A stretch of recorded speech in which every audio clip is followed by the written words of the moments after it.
Growing up, I always heard that God's answers are yes, no, or wait. But I've come to see it quite different. God has created each one of us with a purpose to accomplish in life. He has also given us divine ability to fulfill that purpose. In 2 Peter 1:3, the Bible says that God has given us everything pertaining to life and godliness. Therefore, prayer is not trying to persuade God to invent new blessings away from His original plan. Instead, prayer draws us closer to God, and as we draw closer to Him, we get clarity of His will upon our lives. Therefore, we can discern what was meant for us and what was not meant for us. In short, prayer helps us understand God's will. For instance, if I pray to God for a car and it is in His will, He is going to give it to me. If it is not in His will, I will not get it. That is a yes or no. Now, this is where the process shapes the outcome. If it is in God's will, but I do not receive it immediately, it doesn't always mean that God said wait.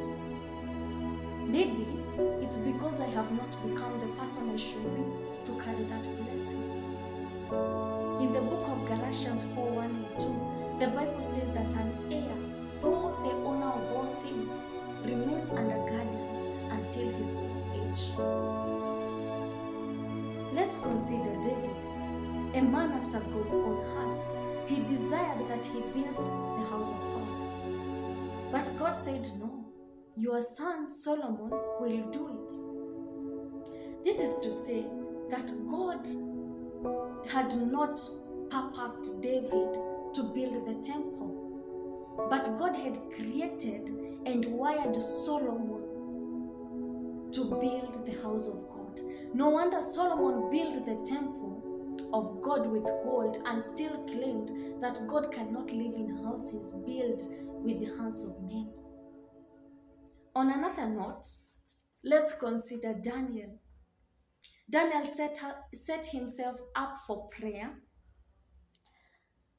and the Bible says that the first day he set himself up for understanding, he was heard. That means God answered immediately.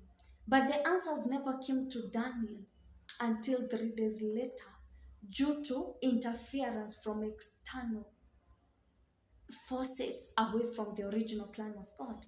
Not because God told Daniel to wait.